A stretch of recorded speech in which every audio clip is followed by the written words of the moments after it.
Hello प्यारे साथियों, कैसे हो आप लोग। मेरठ वाले कोचिंग पर आपका फिर से एक बार स्वागत है।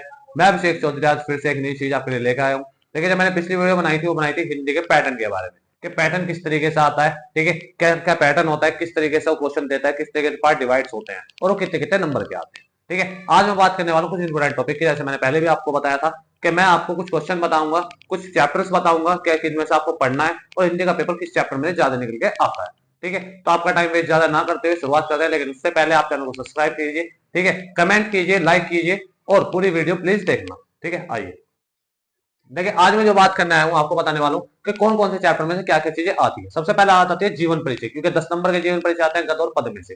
तो मैं गद्य की बात करूँ तो तीन ज्यादा इंपॉर्टेंट है: आचार्य रामचंद्र शुक्ल, जयशंकर प्रसाद, रामधारी सिंह दिनकर। देखिए, आचार्य रामचंद्र शुक्ल तो 100% इंपॉर्टेंट है ही, ये 100% आपको देखिए। लेकिन बाई चांस अगर नहीं आती तो इसमें से आपको जयशंकर प्रसाद जी देखने को मिल जाएंगे, रामधारी सिंह जी मिल जाएंगे। ठीक है, तो आप आराम से आचार्य रामचंद्र शुक्ल और जयशंकर प्रसाद दोनों को याद कर लीजिए। तीसरी आप याद करें ना करें, लेकिन दोनों को याद कर लीजिए। ठीक है, ये आपकी पक्का 5 नंबर की आएगी। इसके बाद अगर मैं पद में बात करूं तो पद में सुमित्रा नंदन पंत जी, सूरदास जी और तुलसीदास जी। ठीक है, सुमित्रा नंदन पंत इंपोर्टेंट है, जैसे आचार्य रामचंद्र शुक्ल इंपोर्टेंट है, ऐसे इसमें है सुमित्रा नंदन पंत और इसमें सूरदास जी और तुलसीदास जी। ये आपने पढ़ी है, पहले भी पढ़ी है और अब भी पढ़ रहे हैं आप। देखिए, अगर आप ये जीवन परिचय करके आते हैं बिल्कुल सही से, 5-5 नंबर की आती है, आप इसमें 2 इनकी रचनाएं लिख दीजिए। ठीक है, तो आपको पूरे 5-5 नंबर मिल जाएंगे। 5 भी नहीं मिलेंगे, 4 मिल जाएंगे। और हमारा बोर्ड ये कहता है कि स्टेप बाय हम क्वेश्चन के नंबर आपको देते भी है।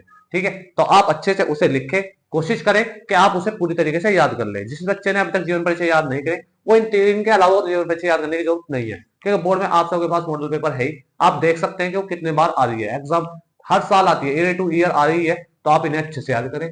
उसके बाद आता है कर्मवीर भरत। देखिए, ये भी बहुत इंपॉर्टेंट है, 3 से 4 नंबर का आता है, 5 नंबर में भी आ जाता है। तो कर्मवीर भरत में आप क्या कर सकते हैं: भरत का चरित्रण, केकई का चरित्रण। ठीक है, राम भरत मिलन और भरत केकई का संवाद। देखिए, इन दोनों में से एक चरित्रण आपको जरूर देखने को मिलेगा, वहां चॉइस में आते हैं। ठीक है, 2-3 क्वेश्चन आ जाते हैं, उनमें से आपको सिर्फ एक ही करना है। तो अगर आपको मान लो भरत का चरित्रण याद है तो भरत जी का कर दो, केकई का चरित्रण याद है तो केकई के जी का। फिर है राम भरत मिलन और भरत केकई संवाद। ये 4 पॉइंट आप इसमें कर्मवीर भरत में अच्छे से पढ़ ले, क्योंकि ये 4 पॉइंट आपके नंबर बनाने वाले हैं। ठीक है, इसके बाद आता है हिंदी अनुवाद। सबसे ज्यादा दिक्कत आती है बच्चों को हिंदी बनाने में, संस्कृत की हिंदी कैसे बनती है वहां उन्हें दिक्कत आती है। तो वहां मैं देखिए आपके लिए चैप्टर लाया हूं, 2 ही चैप्टर है सिर्फ, एक वाराणसी और एक भारतीय संस्कृति। ठीक है, आप अगर वाराणसी और भारतीय संस्कृति की अच्छे से तैयारी करते हैं, इनमें से ये आपको एक पैराग्राफ मिल जाएगा जिसकी आपको हिंदी अनुवाद करनी है। तो आप वाराणसी वाले चैप्टर को अच्छे से पढ़ ले और भारतीय संस्कृति वाले चैप्टर को अच्छे से पढ़ ले। इनमें से एक पैराग्राफ आपको पढ़ना है, यह भी 4 से 5 नंबर का होता है। इसके बाद आती है हिंदी व्याख्या की। जो पहले गद्य की बात करता हूं मैं पहले, तो गद्य में आप सिर्फ 2 चैप्टर 3 चैप्टर करेंगे: मित्रता, ममता और भारतीय संस्कृति। इनकी भी सारी व्याख्या पढ़ने की जरूरत नहीं है कि आप इनकी सारी व्याख्या पढ़ें। आप अपना मॉडल पेपर निकालेंगे, उस मॉडल पेपर में आप देखेंगे कि कौन सी व्याख्या ज्यादा बार आई हुई है। ठीक है, 2011, 12, 13, 14, 15, 16, 17, 18, 19, 20, 21, 22, 23, 24, 25। ठीक है, में जो आने वाली है तो वो अगर आप देखेंगे तो आप उसी व्याख्या की ज्यादा तैयारी करें। तो ये 3 चैप्टर आप जरूर उठाएं। इन तीनों चैप्टर के आप राइटर्स के नेम और इन तीनों चैप्टर के पार्ट का नाम, यानी इनका राइटर जो लेखकों ने लिखी है और इनके पार्ट का, क्योंकि वहां पे आता है कि गद्यांश या पद्यांश को हिंदी में सह अनुवाद कीजिए। ठीक है, तो सह आप तभी कर पाएंगे जब आपको इसका नाम पता होगा। तो इन तीनों चैप्टर के आप नाम और इनके लेखकों के नाम अच्छे से याद कर ले और इन 3 चैप्टर में से आपको उठानी है व्याख्या। ठीक है, अच्छे से व्याख्या को देख लीजिए। इसके बाद आती है पद की व्याख्या। ये सूरदास जी के पद। देखिए, सबसे ज्यादा दिक्कत जैसे मैंने बताया था हिंदी का आपको यहाँ पर अनुवाद में दिक्कत आती है, ऐसी यहाँ पर दिक्कत आती है व्याख्या बनाने में जो संस्कृत में लिखी जाती है, यानी जो पद में आती है। तो इसमें आप कौन से चैप्टर करते हैं? इसमें सूरदास जी के पद हैं और तुलसीदास जी के धनुष्भंग है। ठीक है, और वो मुश्किल से आप उसमें भी मैंने जैसा आपको मॉडल पेपर है आपके पास, उसमें देखिए कौन कौन से ज्यादा बार आए हुए हैं। उन्हें व्याख्या की ज्यादा प्रैक्टिस करनी है, क्योंकि बोर्ड हर साल ये कहता है कि आप ज्यादातर वही आपको व्याख्या उठाई हुई मिल जाए। तो आप इन 2 चैप्टर की बहुत अच्छे से तैयारी करेंगे: धनुष्भंग तुलसीदास जी का और सूरदास जी के पद। ठीक है, इनमें से एक की आपको हिंदी बनानी पड़ेगी वहां पे। इनके भी आपको राइटर का नाम और चैप्टर का नाम दोनों पता होने चाहिए। इसके बाद आ जाती है आपका प्रार्थना पत्र। जैसे मैंने पहले पिछली वीडियो में बताया था, एक फीस माफी के लिए कर लीजिए और एक भाई की शादी में जाने के लिए। इन 2 में से आपको एक मिल जाएगा। मान लीजिए 2 भी नहीं मिलते, 2 भी नहीं मिलते, आपको मिल जाए कि मोहल्ले की सफाई के लिए नगर पालिका को एक पत्र लिखिए। तो आपको पत्र लिखने का पैटर्न पता होना चाहिए। अगर आपको पैटर्न पता है तो आप किसी के लिए पत्र लिख सकते हैं। तो ये पत्र आप याद भी कर लीजिए, और ये पत्र याद करने से आपको दूसरा फायदा क्या है कि आपको पैटर्न पता लग जाएगा, पैटर्न क्या होता है लिखने के लिए। इसके बाद आता है श्लोक। एक श्लोक याद कर लीजिए। अब आपको श्लोक कहां से याद करना है? श्लोक आएगा आपका या तो वीर वेरेन पूज्यते या भारतीय संस्कृति। आप इन दोनों में से दो दो श्लोक याद कर लीजिए, या इन दोनों में से एक एक श्लोक याद कर लीजिए। मान लीजिए आपका पेपर में वीर वेरेन पूज्यते से आ गया तो भारतीय संस्कृति लिख दीजिए। इसमें मान लो भारतीय संस्कृति से आ गया तो आप वीर वेरेन पूज्यते से लिख सकते हैं। बट आपको लिखना जरूर है, छोड़ के कुछ नहीं आना। इसके बाद बात आती है निबंध की। ठीक है, ये भी 5 से 6 नंबर का निबंध आता है और 5 से 6 नंबर आपको बनाने हैं किसी भी हालत में।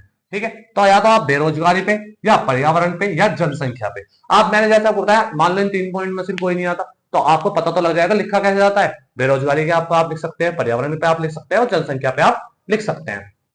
ये पॉइंट ऐसे पॉइंट है जिनसे आपके नंबर खींचेंगे, बनेंगे अच्छी तरीके से। ठीक है, निबंध है 6 नंबर का निबंध आता है। ठीक है, 6 नंबर का या 5 नंबर का, तो आप ही 6 से 5 नंबर छोड़ोगे क्यों? ठीक है, आप सबसे पहले एग्जाम में जाएंगे, आप सबसे पहले वही लिखेंगे जो आपको आता है। ठीक है, मैं एग्जाम से पहले आपके एक वीडियो बना दूंगा कि आपको एग्जाम में जाकर क्या करना है, क्या क्या सामान आपको ले जाने चाहिए। ठीक है, वो भी वीडियो बना दी जाएगी। लेकिन ये बात हो रही है हिंदी। देखिए, हिंदी का पूरा पैटर्न आपके सामने ला दिया मैंने, पिछले वीडियो में पैटर्न लेकर आया था, इसमें टॉपिक लेकर आ गया हूँ। ठीक है, तो आप अगर इन्हें अच्छे से पढ़ लेते हैं, देख लेते हैं, तो बहुत अच्छी तैयारी है। आप इनके स्क्रीनशॉट ले लीजिए एक बार। जी, आप इनका स्क्रीनशॉट ले लीजिए और इन चैप्टर के 100% मैं कह रहा हूं, अगर आप तैयारी करते हैं तो आपको 100% पेपर में यही देखने को मिलेंगे। ठीक है, क्योंकि इनसे बाहर आपका पेपर जाएगा ही नहीं। अब आपके बचते हैं 20 नंबर के एमसीक्यू। तो देखिए, मैं एमसीक्यू इसलिए नहीं बता रहा क्योंकि एमसीक्यू हमें ही नहीं पता होता कहां से आ जाए।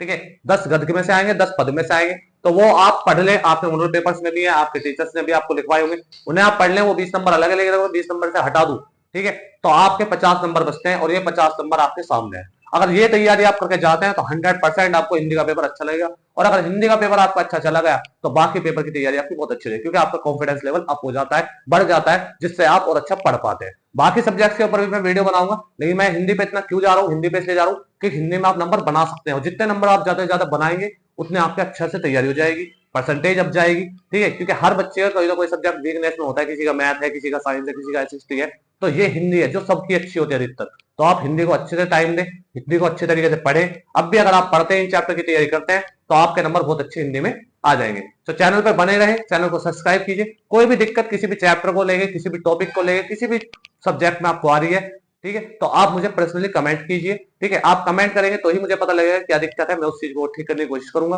ठीक है, आपको बताने की कोशिश करूंगा। वीडियोस को लाइक कीजिए और चैनल को प्लीज सब्सक्राइब कर लीजिए। धन्यवाद।